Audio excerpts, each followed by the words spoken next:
Como observamos en el gráfico, se evidenció que en el primer trimestre del 2021 el PBI creció un 1.2%.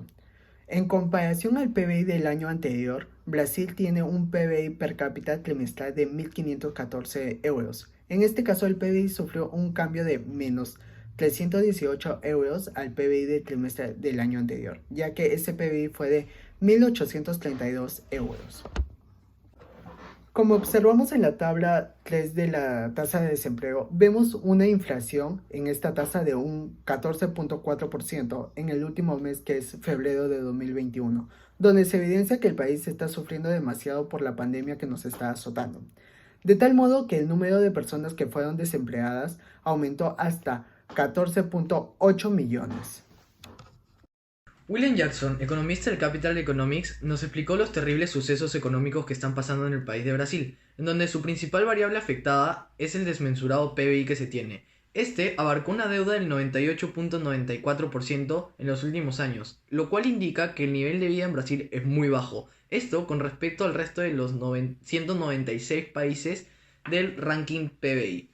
A esta opinión se le sumó la investigadora Mónica Belló, la cual nos indica que las cifras no se ven reflejadas en la realidad que vive la población de Brasil, y que la importancia de que el PBI crezca es no solo el poder adquisitivo que este te da, sino también el nivel de empleabilidad que este te otorga. Es decir, a mayor PBI, mayor número de personas empleadas. Y acá entra nuestra segunda variable. En un país donde el PBI no es malo, la tasa de desempleo aumenta demasiado, lo cual fomenta que en los últimos años haya hecho una cifra histórica del 14.4% de tasa de desempleo, lo cual deja sin trabajo a 14.4 millones de personas, que buscando un trabajo informal se contagiaron por temas de COVID pandemia. Y el gobierno ha preferido priorizar las variables económicas antes que las variables de salubridad, por lo cual no se ha tomado ninguna medida. Buenas tardes con todos, mi nombre es Andrea Montoya y el día de hoy yo les voy a explicar la identificación de variables en nuestro trabajo en macroeconomía.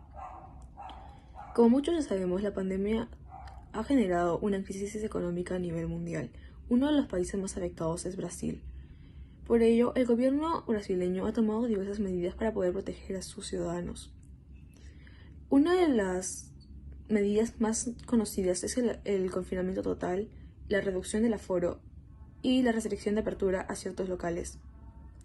Dichas medidas no solamente trajeron un impacto negativo al PBI, sino también a la tasa de desempleo.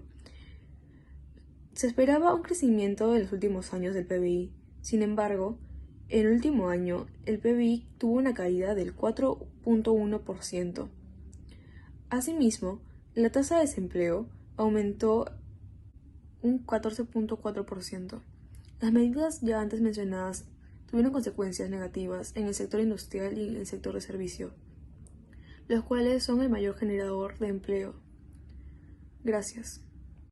En conclusión, el comportamiento de la variable elegida no fue como lo esperaba la experta Mónica de Bolle, quien asegura que el gobierno brasileño en época de pandemia se enfocó más en la economía nacional y no en la salud de las cosas antes de que esta economía pueda seguir su cauce con normalidad, pues ella aseguraba que había mucha muerte de trabajadores en Brasil.